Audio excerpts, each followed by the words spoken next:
Claire Castro, matanong lang po kita, naiintindihan mo pa ba ang bigat ng posisyon na hawak mo? Kapag spokesperson ka ng gobyerno, hindi ka ordinaryong commentator, hindi ka social media troll, hindi ka entertainment host na pwedeng gawing biro ang reaksyon ng ibang opisyal kapag may seryosong usapin sa Senado. Kung may hindi ka sinasang-ayunan sa naging kilos o pahayag ni Senator Pia Cayetano, sagutin mo sa facts, sagutin mo sa paliwanag, sagutin mo sa professionalism. Para ka namang hindi abogada, para kang hindi nakapasa sa bar exam. Di ba sa Philippine Bar Exam, ang professionalism ay malaking bahagi ng subject na legal and judicial ethics? Bible nyo yan, Attorney Claire. Pangunahing sakop nito ang Code of Professional Responsibility and Accountability o yung tinatawag nating CPRA, kung saan ang mga abogado ay inuobliga na panatilihin ang dignidad at integridad ng propesyon. Di ba, kabilang sa mga pangunahing konsepto ng professionalism na tinatanong sa bar ay first, civility and respect. Ang obligasyon na gumalang sa mga korte, kapwa abogado, at mga opisyal ng batas. Bawal ang paggamit ng offensive o bastos na mga salita. Pangalawa, social media ethics. Bawal gumawa o mag-spread ng mga fake news, mag-post ng mga iskandaloso o nakasisirang pahayag, at magpakalat ng unverified na impormasyon online. At kung ang isang abogado ay magiging spokesperson ng presidente, mas lalong nagiging kritikal at strikto ang usapin ng professionalism at ethics. Kapag ang isang abogado ay pumasok sa gobyerno bilang public official tulad ng pagiging spokesperson, hindi nawawala ang kanyang pagiging abogado sa ilalim ng Code of Professional Responsibility and Accountability at ng Republic Act 6713 o yung tinatawag nating Code of Conduct for Public Officials. Diba? May mga particular na panuntunan kayong mga abogado, Attorney Claire? Well, may background ako sa Pol-Sci. Minor subject ko yan nung college pa ako.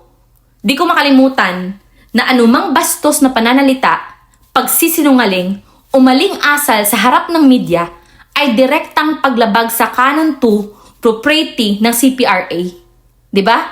At bilang spokesperson, tungkulin mong ipagtanggol ang administrasyon. Ngunit sa ilalim ng etika ng abogado, bawal magsinungaling o magpakalat ng maling impormasyon. Ang loyalty ng abogado ay unang-una sa batas at sa katotohanan, bago sa kanyang kliyente o boss, kahit pa ang presidente ito. Sa ilalim ng bagong CPRA, ang civility ay mahigpit na ipinapatupad. Tama? Ang pag-atake sa pagkatao ng mga mamamahayag or ad hominem, pagmumura o paggamit ng mapanirang salita habang sumasagot sa media ay ground para sa kasong administratibo, disbarment o suspension laban sa abogado. Tama? Ngayon ang tanong, nararapat pa ba ang ganitong asal sa isang taong nagsasalita sa ngalan ng gobyerno? Sa biblical lens, napakalino ng standard sa mga taong may impluwensya, mga kababayan. Proverbs chapter 11 verse 2. It says, "When pride comes, then comes disgrace, but with humility comes wisdom." Ang wisdom ay hindi maingay, Attorney Claire. Hindi mapanghamak. Hindi kailangang iparamdam na mas mababa ang iba para magmukhang matalino. Matthew chapter 12 verse 36 says too, "Everyone will have to give account on the day of judgment for every careless word they have spoken." Napakabigat nito. Hindi sinabing masasamang gawa lang. Ang sabi, every careless word. Ibig sabihin, may pananagutan kahit sa paraan ng pananalita. Dahil ang salita, hindi basta't lumilipas. May epekto ito sa kultura, sa respeto at sa pananaw ng tao. Sabi din sa Colossians chapter 4 verse 6, "Let your conversation be always full of grace, seasoned with salt." Pansinin, hindi sinabing walang tapang. Ang sabi, may grace at may wisdom. Pwedeng matapang nang hindi nang mamaliit. Pwedeng matalas nang hindi mapanghamak. At ang last verse na isi-share ko sa inyo, Attorney Claire, Proverbs chapter 29 verse 11. Fools give full vent to their rage, but the wise bring calm in the end. Ang tunay na maturity, hindi iyong kayang magpasikat ng reaksyon. Ang maturity, iyong kayang kontrolin ang sarili kahit may pagkakataong magpatawa o mang-asar. Kaya Attorney Claire, remember this. Character speaks louder than clever remarks.